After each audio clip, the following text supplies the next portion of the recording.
Hello everyone, my name is Raksha, student of 9th class. Now I want to tell summary of the chapter 3, Ishwan the storyteller. Now I am going to tell about the author. जो सबसे पहले हमारा title देखते हैं. हमारा title क्या है? Ishwan the storyteller. First of all storyteller क्या होता है? तो स्टोरी टेलर कहानी को कहने वाला, बताने वाला. तो जो ईश्वन होता है वो बहुत ही अच्छे तरीके से ना कहानी को बताता था. एक अच्छी क्वालिटी थी उसमें कि वो कहानी को, जैसे एक सिंपल सी कहानी है, हमें को बताए कि एक ऐसे हुआ एक रात, वो कुछ भी मज़ा नहीं आएगा, हमें इंटरेस्ट ना आए और हम उसमें है ना बिल्कुल भी ध्यान ही न दे तो उसमें क्या है. पर है ना जो ईश्वन होता है उसमें एक इतनी अच्छी क्वालिटी रहती है, वो कहानियों को इतनी अच्छी तरीके से बताता है, सस्पेंस डाल के, रोमांच डाल के, मतलब अगले वाला सुनने वाला ना उसको पूरा एक्साइटेड कर देता था. तो हम अब ऑथर पे आते हैं. हमारे ऑथर हैं R.K. लक्ष्मण. उनका पूरा नाम है राष्ट्रीय कृष्ण स्वामी अय्यर लक्ष्मण. वो बहुत ही फेमस है फर्स्ट ऑफ ऑल अपनी स्टोरीज़ के लिए, और सेकंड है कि उनके जो भाई है R.K. नारायण, वो भी बहुत फेमस है अपनी स्टोरीज़ के लिए. तो उनके भाई होने के कारण वो भी फेमस हो गए. And Ishwan was a servant of Mahendra. He was very important for Mahendra. He was his close chat with him at night and cook food for him. And Mahendra was a junior supervisor. His job was to keep an eye and on the activities at work site. And he was bachelor's. His needs were simple and he was scientific temper. He did not believe in gods and spirits, but in the end he left his home in fear of gods. And जो ईश्वन रहता है हमारा, बहुत ही कहानियों को starting में बताया कि बहुत ही अच्छी तरीके से बताता था. तो एक बार महेंद्र को बताता है, जैसे एक सिंपल सी कहानी है कि है ना, वो बताते हैं कि जैसे सड़क का किनारा रहता है, वो देखता है कि एक बड़ा सा पेड़ है ना, वो गिरा हुआ होता है. तो उसी कहानी को कैसे बताता है, मैं एक रात वैसे एक्शन करके कि एक सुनसान रात थी, मैं अकेला था उस टाइम. तो क्या होता है कि मैं एक ना बड़े विशाल जानवर को देखता हूँ, वो सड़क के किनारे गिरा हुआ होता है.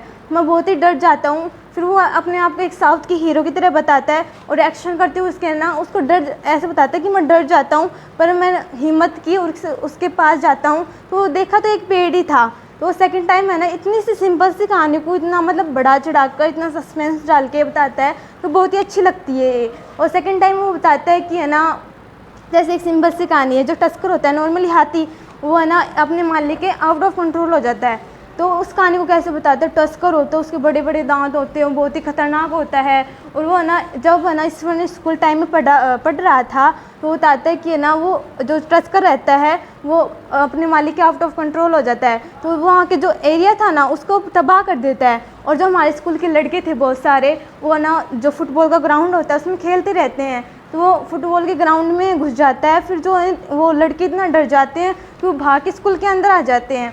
तो क्या होता है कि जो टीचर्स होते हैं, इतना मतलब टस्कर का इतना डर हो गया कि जो टीचर्स होते हैं ना, वो भी डर के मारे छत पे चढ़ जाते हैं. तो वो है ना, ईश्वर खुद को एक ना साउथ की हीरो की तरह बताता है कि मैं ना किसी भी से नहीं डरता, और मैंने एक टीचर से डंडा लिया और है ना एक्शन करता हुआ उसके पास गया, तो उसके मैंने पैर के नाखून पे मारा टच करके, तो वहाँ पे ऑन द स्पॉट ही घायल हो गया. मतलब इतना स्ट्रॉन्ग बता रहा है. आपको पता है ये टस्कर कितना स्ट्रॉन्ग होता है, कितना बड़ा होता है, उसको मार के मतलब घायल कर दिया. तो वो अपने आप को इतना स्ट्रॉन्ग बता रहा था कि साउथ की हीरो की तरह जो किसी से नहीं डरता है, और उस टस्कर के पैर के नाखून पे मारा.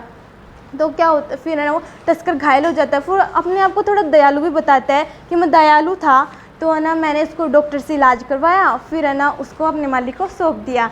And Ishwan at last it Ishwan said that to Mahendra many years before it is haunted palace. So Mahendra to afraid and said that go from there. And जो महेंद्र होता है वो उसी रात बहुत ही डर जाता है, क्योंकि वो कहानी बताता है उसको कि है ना ये हमारा जो घर है वो पहले शमशान घाट था. तो वो है ना क्यों डर जाता है, क्योंकि उसने कोई काम जाता ना रास्ते से, तो है ना वो देखता कि बहुत स्केल्टन यानी खोपड़ियाँ, मनुष्य की खोपड़ियाँ होती हैं ना, वो देखता रहता था. उसको लगता है कि यहाँ पे गोस्ट है, तो वो है ना उसी रात वो डर जाता है. तो वो विंडो से बार बार देखता रहता है बाहर. तो उसको वहम हो गया कि बाहर एक फीमेल गोस्ट है, तो उसको लगा एक फीमेल गोस्ट है. तो वो बहुत ही डर जाता है, वो पूरी रात सो नहीं पाता है. And next morning Ishwan said that again to Mahendra it is 100 plates and last night you saw a female ghost. So Mahendra scared him and he left his home in fear of gods. Thank you. Have a nice day.